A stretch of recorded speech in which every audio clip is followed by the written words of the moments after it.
New intro. So much love and appreciation to those of you who have been with me for the 2 year period plus that I've been doing this. Thank you for showing your love and support to the channel. And to anybody else who is brand new to the platform and you would like to support the channel, also, you can do it by way of Patreon, Anchor, the clothing store, and also the shoe shop that is listed in the comment description below. And again, thank you to any and all of you guys who have been here to support this channel during the 2+ year period. I wouldn't be able to do what I do every single day without you.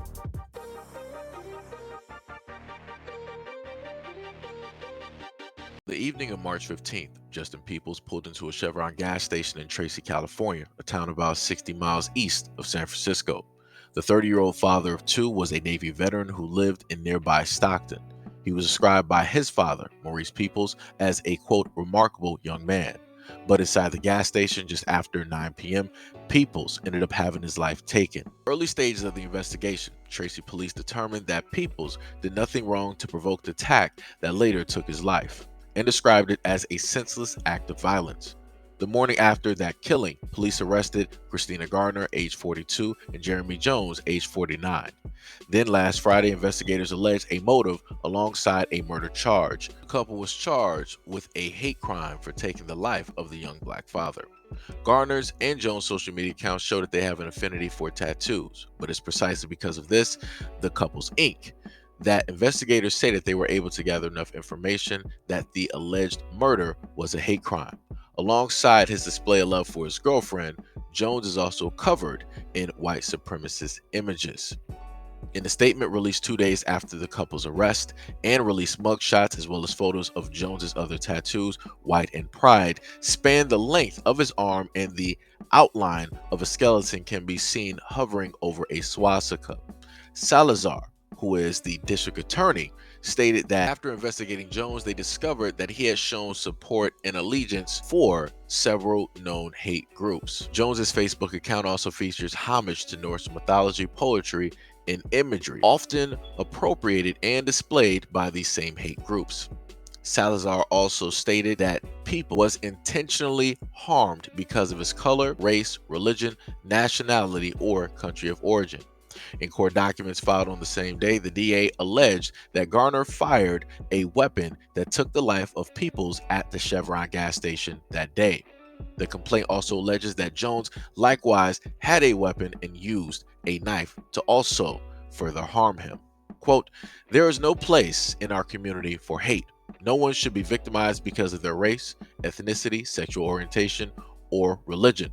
Salazar also stated that these types of crimes are reprehensible, and my administration will prosecute to the fullest extent of the law to hold those who perpetuate hate accountable. Person Christopher Angelo D'Amico was also arrested for abating Jones and Garner's escape. People's family, including his father Maurice, attended a press conference covering the senseless slaying, holding up a photo of his beloved son. As reported, the family mourned the death of a young veteran who served his country only to be murdered so close to home. He was apparently working two jobs with the hope of soon buying a home. When relatives took to the podium to express their pain at the racist hatred that allegedly caused People's death.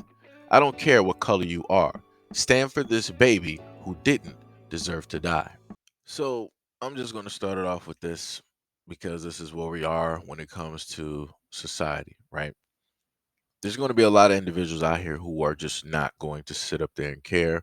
It doesn't matter that if he is a father of two. It doesn't matter if his father's in his life. It doesn't matter if he was an upstanding guy by joining the military to basically serve and protect the United States and other people's lives. It doesn't even matter the fact that he was working two jobs to, end up buying a house. Like I said before, you're going to have a lot of people that will, in a sense, be happy that a black man is no longer here. You will have a lot of people that will overlook this story. And you will have a lot of people that will just state that, oh, that's bad, but I don't care. Right. And the most interesting thing about that is the fact that a lot of those people will soon enough end up raising sons or have sons. and they're not going to care about this story, but the moment in time that this exact same thing or something other takes place to that child, they will cry out and ask for everybody to care and to support and to march and to protest and to lift up and to have prayers and everything like that. And the main thing that I tell people is that karma is something. And the same energy that you decide to put out on stories like this is the same energy more than likely you're going to get right back when the same thing transpires. Now, the reason I have a few of these titles directly up there, you can just go and look them up for yourself, is to showcase how the media will decide to portray things, right? Christine Garner and Jeremy Jones allegedly, right? The next one, a white couple is accused, right? The next one, um, white S's couple accused of taking the life, right?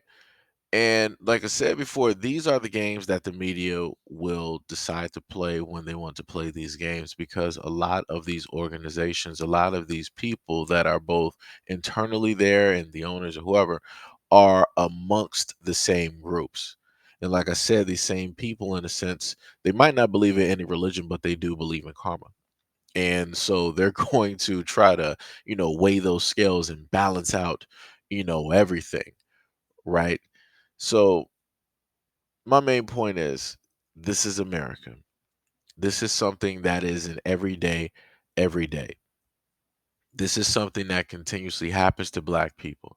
Even though people all over, like I said, I would love to see a lot of the other Black individuals out here who always want to state that, oh, racism doesn't exist, bigotry doesn't exist, discrimination doesn't exist. That's all in your mind. Look at where I am.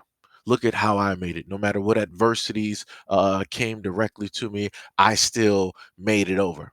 Right. But this isn't a adversity. This isn't an obstacle that you basically faced and then overcame by resurrecting yourself.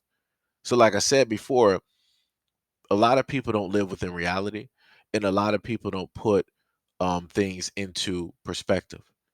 This young man was 30. He has 2 kids. His father is present in his life, and he is also present in his children's lives, right? And then he served the country.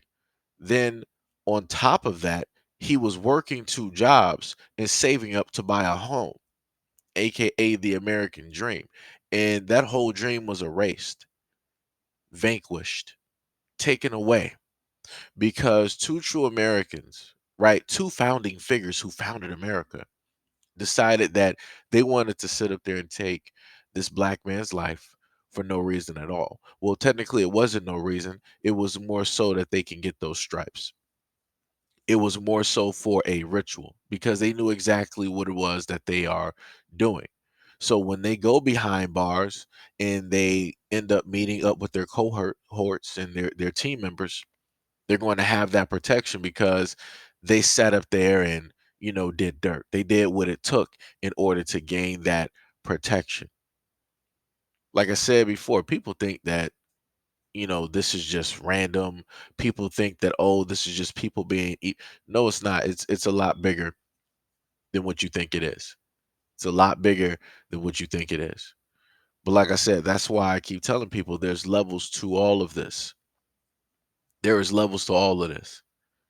And then the main note that is not going to get pointed out by a lot of those individuals that I spoke on earlier, that regardless of however this happened to this Black man, they're still not going to care.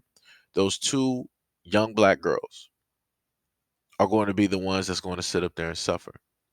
They're going to be the ones that's not going to have their father in their life, that upstanding guy who risked everything, not only for, you know, his country, not only for his people, but for them as well.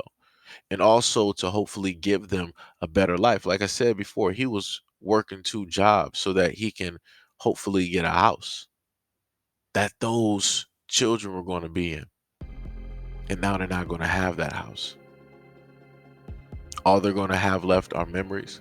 And they're going to have that reflection, which is basically their grandfather, He's going to be the one that's going to be left to raise those children. This is going to have unforeseen effects and damages to these young girls.